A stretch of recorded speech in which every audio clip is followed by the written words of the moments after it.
Hello viewers, അസ്സാം വലൈക്കും, നമസ്കാരം. അപ്പം ഇന്ന് നമ്മൾ ചെയ്യാൻ പോകുന്നത് വളരെ ഈസി ആയിട്ടുള്ളൊരു മോരുകാച്ചിയതാണ്. നമ്മൾ മലയാളികൾക്ക് പ്രിയപ്പെട്ട ഒരു ഐറ്റമാണ് ഈ ഒരു മോരുകാച്ചിയ എന്നുള്ളത്. അപ്പോൾ നമുക്കതിൻ്റെ വീഡിയോയിലേക്ക് പോകാം. അതിന് മുന്നേ ചാനൽ ആദ്യമായിട്ട് കാണുന്നവരുണ്ടെങ്കിൽ ഒന്ന് സബ്സ്ക്രൈബ് ചെയ്യുക. കൂടെ ആ ബെല്ലൈക്കൺ കൂടെ പ്രസ് ചെയ്തിട്ട് അതിൽ ഓൾ എന്നുള്ള ആ ഒരു ഓപ്ഷൻ സെലക്ട് ചെയ്തിട്ട് വെക്കുക കേട്ടോ. അപ്പം നമുക്ക് നോക്കാം എങ്ങനെയാണ് നമ്മുടെ സിമ്പിളായിട്ടുള്ള മോര് കാച്ചിയത് തയ്യാറാക്കിയിട്ട് എടുക്കുന്നത് എന്നുള്ളത്. അപ്പോൾ ഞാനിന്നിവിടെ ഈ ഒരു മോര് കാച്ചിയ ചെയ്യുന്നത് ഒരു മൺകുടത്തിലാണ് കേട്ടോ. ഇതിലേക്ക് ഞാനൊരു 2 ടേബിൾ സ്പൂണോളം വെളിച്ചെണ്ണ ഒഴിച്ചിട്ടുണ്ട്. ഈ എണ്ണ നന്നായിട്ടൊന്ന് ചൂടായിട്ട് വരുമ്പോൾ നമ്മളിതിലേക്ക് ചെറിയ കഷ്ണം ഇഞ്ചി, അതുപോലെ കുറച്ച് ചെറിയ ഉള്ളി, അതുപോലെ കുറച്ച് വെളുത്തുള്ളി കൂടെ നന്നായിട്ട് ചെറുതായിട്ട് അരിഞ്ഞെടുത്ത് ചേർത്തിയിട്ടുണ്ട്. അപ്പോൾ ഞാനിവിടെ എടുത്തിട്ടുള്ളത് ഒരു 5 കൊച്ചുള്ളി, അതായത് നമ്മുടെ ചെറിയുള്ളിയാണ് എടുത്തിട്ടുള്ളത്. അതിപ്പം അത്യാവശ്യം കുറച്ച് കാണാനൊക്കെ സൈസുള്ള ചെറിയുള്ളിയാണ് കേട്ടോ. പിന്നെ അതുപോലെ വെളുത്തുള്ളി ഞാൻ 5 എടുത്തിട്ടുണ്ട്. ഇവിടുത്തെ വെളുത്തുള്ളി നിങ്ങൾക്ക് അറിയുന്നുണ്ടാവും, സൈസ് നല്ലതുണ്ടാവും, പക്ഷെ അങ്ങനെ വല്ലാണ്ട് അതിൻ്റെ ഒരു ഫ്ലേവറൊക്കെ കുറവായിരിക്കും. അപ്പോൾ ഒരു 5 അല്ലി വെളുത്തുള്ളി എടുത്തിട്ടുണ്ട്.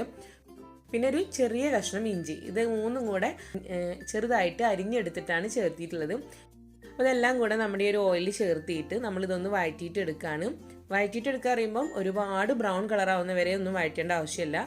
ജസ്റ്റ് ഒന്ന് കുഴഞ്ഞ് കിട്ടുന്ന വരെ ഒന്ന് വഴറ്റിയിട്ട് എടുത്താൽ മതി. ഏകദേശം ഇതൊന്ന് കുഴഞ്ഞു വന്നിട്ടുണ്ട്. ഇനി നമ്മളിതിലേക്ക് നമ്മുടെ ഈ ഒരു മോര് കാച്ചിയതിന് എരിവിന് വേണ്ടിയിട്ടുള്ള പച്ചമുളക് ചേർക്കണം. പലരും മോര് കാച്ചുമ്പോൾ മുളക് പൊടി ചേർക്കാറുണ്ട്. അങ്ങനെ താല്പര്യം ഉണ്ടെങ്കിൽ ഈ ഒരു സമയം നിങ്ങൾ മുളക് പൊടി കൂടെ ചേർക്കാം. ഞാനിവിടെ പച്ചമുളക് മാത്രമാണ് എരിവിന് വേണ്ടിയിട്ട് ചേർക്കുന്നത്. അപ്പോൾ നമുക്കൊരു 5ഓ 6ഓ പച്ചമുളക് വരെ ചേർക്കാം കേട്ടോ. എങ്ങനെയാണോ നിങ്ങളുടെ എരിവ് അതിനനുസരിച്ചിട്ടുള്ള പച്ചമുളക് ചേർക്കാം, എരിവിനൊക്കെ അനുസരിച്ചിട്ട് ചേർക്കാം. പച്ചമുളക് കൂടെ ചേർത്തിയിട്ട് നല്ലപോലെ വീണ്ടും വഴറ്റി കൊടുക്കാം. ഇനി നമ്മളിതിലേക്ക് ചേർക്കാൻ പോകുന്നത് ഒരു 1/4 ടീസ്പൂണോളം ഉലുവ പൊടിച്ചതാണ്. ഉലുവ ഒന്ന് ചൂടാക്കി എടുത്തിട്ട് പൊടിച്ചെടുത്ത് വെച്ചിട്ടുള്ളതാണ്. അതൊരു 1/4 ടീസ്പൂൺ ചേർക്കാം. പിന്നെ നമുക്ക് നമ്മുടെ മോര് കാച്ചിയതിൻ്റെ കളറിന് വേണ്ടിയിട്ട് മഞ്ഞൾപ്പൊടി ചേർക്കണം. അപ്പോൾ ഞാനിവിടെ ഒരു 1/4 ടീസ്പൂൺ മഞ്ഞൾപ്പൊടി ചേർക്കുന്നുള്ളൂ. കാരണം ഇത് നാടൻ മഞ്ഞളാണ്, നല്ല കളർ ഉണ്ടാവും. അപ്പോൾ നമ്മൾ പുറത്തുനിന്നൊക്കെ വാങ്ങിക്കുന്ന മഞ്ഞളാണെങ്കിൽ ഒരു 1/2 ടീസ്പൂൺ വരെയൊക്കെ ചേർത്തിട്ട് കൊടുക്കാം കേട്ടോ. അത് നല്ല കളർ കിട്ടണമെങ്കിൽ ഇതിപ്പം 1/4 ടീസ്പൂൺ ചേർത്തിയാൽ തന്നെ നല്ല കളർ ഉണ്ടാവും. അപ്പോൾ എല്ലാം കൂടെ വീണ്ടും നമ്മൾ നല്ല പോലെ ഒന്ന് മിക്സ് ചെയ്തിട്ട് കൊടുക്കാം.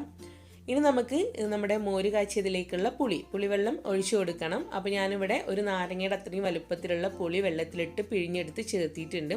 അപ്പോൾ ഏകദേശം 1/2 കപ്പ് ചേർത്തി കുറച്ച് ഉപ്പ് കൂടെ ചേർക്കാം. എന്നിട്ട് അതൊന്ന് ടേസ്റ്റ് ചെയ്തിട്ട് നോക്കാം. അപ്പോൾ നമുക്ക് പുളി കുറവാണ് തോന്നുകയാണെങ്കിൽ നമ്മൾ വെള്ളത്തിലിട്ടുള്ള ആ പുളി തന്നെ, നമ്മളിപ്പോൾ ആദ്യം പിഴിഞ്ഞെടുത്തിട്ടുള്ള പുളി തന്നെ വീണ്ടും ഒന്നുകൂടെ ഒരിത്തിരി വെള്ളം കൂടെ ചേർത്തിട്ട് നമ്മളൊന്ന് പിഴിഞ്ഞെടുക്കുക. അപ്പോൾ നമുക്ക് കുറച്ചും കൂടെ പുളിവെള്ളം കിട്ടും. അത് ഇതിലേക്ക് ഒഴിച്ചിട്ട് കൊടുക്കാം. അപ്പോൾ നിങ്ങളുടെ ആ ഒരു പുളി നിങ്ങളൊന്ന് കറക്റ്റ് ചെയ്യുക. കുറച്ച് ഒഴിച്ചിട്ട്, ആദ്യമേ തന്നെ ഒരുപാട് ഒഴിക്കണ്ട കേട്ടോ. കുറച്ച് ഒഴിച്ചിട്ട് പിന്നെ ഒന്ന് ടേസ്റ്റ് ചെയ്തിട്ട് നോക്കാം. എന്നിട്ട് വേണമെങ്കിൽ നമുക്ക് വീണ്ടും പുളിവെള്ളം ഒഴിച്ചിട്ട് കൊടുക്കാം.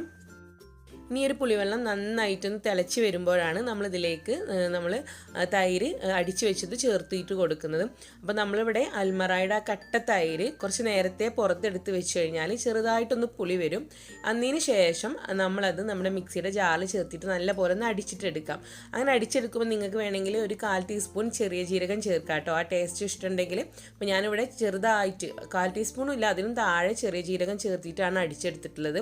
അപ്പോൾ അതുകൂടെ ചേർത്തിട്ട് നമ്മൾ ഈ പുളിവെള്ളത്തിൻ്റെ കൂടെ അത് ഒഴിച്ചു കൊടുക്കുകയാണ്. എന്നതിന് ശേഷം നമ്മൾ ഉടനെ തീ ഓഫ് ചെയ്യണം. പിന്നെ ഇത് തിളക്കാൻ വേണ്ടിയിട്ട് വെയിറ്റ് ചെയ്യരുത്.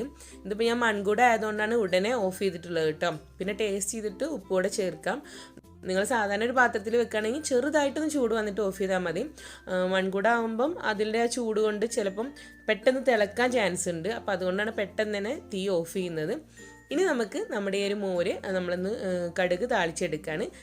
അതിന് വേണ്ടിയിട്ട് ഇതുപോലെ ചെറിയ പാനിലേക്ക് കുറച്ച് വെളിച്ചെണ്ണ ഒഴിച്ചിട്ട് കൊടുക്കാം. പിന്നെ അതിലേക്ക് 1/2 ടീസ്പൂണോളം കടുക് ചേർത്തിട്ട് കൊടുക്കാം. നന്നായിട്ട് കടുക് പൊട്ടിയിട്ട് വരുമ്പം നമ്മളിതിലേക്ക് വറ്റൽമുളക് ചേർക്കും. ഈ ഒരു സമയം നിങ്ങൾക്ക് വേണമെങ്കിൽ ഉലുവ ഒരു 2 നുള്ള് ഉലുവ വേണമെങ്കിൽ ഇട്ട് കൊടുക്കാം കേട്ടോ. ആ ഒരു ടേസ്റ്റ് വേണമെന്നുണ്ടെങ്കിൽ.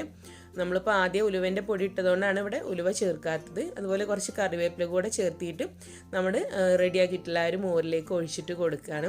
പിന്നെ നിങ്ങൾക്ക് നിങ്ങളുടെ മോര് കാച്ചിന് കുറച്ചും കൂടെ ഒരു എരിവൊക്കെ വേണമെങ്കിൽ ഈ സമയത്തും മുളക് പൊടി ചേർക്കാം കേട്ടോ. അപ്പോൾ ഇത് ഇതിലേക്ക് ഒഴിച്ച് കൊടുക്കാം. അങ്ങനെ നമ്മുടെ മോര് കാച്ചിയത് ഇവിടെ റെഡി ആയിട്ടുണ്ട്. നിങ്ങൾ കരുതുന്നുണ്ടാവും ഒട്ടും തന്നെ കളറില്ല എന്നുള്ളത്. 3 ലൈറ്റ് 3 സൈഡിൽ വെച്ചിട്ടാണ് ഞാൻ ഷൂട്ട് ചെയ്യുന്നത്. അതുകൊണ്ട് തന്നെ ആ യെല്ലോ കളർ എടുത്ത് കാണിക്കാത്തതാണ് കേട്ടോ. ലൈറ്റിൻ്റെ ഒരു എഫക്റ്റ് കൊണ്ട് നല്ല യെല്ലോ കളർ ഉണ്ട്. പിന്നെ മോര് കാച്ചി നിങ്ങൾക്ക് അറിയുന്നുണ്ടാവും, നമ്മൾ കുറച്ച് നേരം വെച്ചിരുന്നാൽ കുറച്ചും കൂടെ കളർ വരികയാണ് ചെയ്യുക. നല്ല ഭംഗിയുള്ള യെല്ലോ കളർ തന്നെ ഉണ്ട്. ഇത് ഈ ലൈറ്റിൽ നിന്ന് മാറ്റിയിട്ട് ഞാൻ ഫോട്ടോ കാണിച്ചു തരാം കേട്ടോ. അപ്പോൾ ഇതാണ് നമ്മുടെ മോര് കാച്ചിയത്. നല്ല കളറുണ്ട്, മാത്രമല്ല നല്ല ടേസ്റ്റും ഉണ്ട്. അപ്പോൾ നിങ്ങൾ ട്രൈ ചെയ്യുക, എന്നിട്ട് ഫീഡ്ബാക്ക്സ് അറിയിക്കുക. പിന്നെ നമുക്ക് വീണ്ടും കാണാം. Thank you. അസ്സലാമു അലൈക്കും.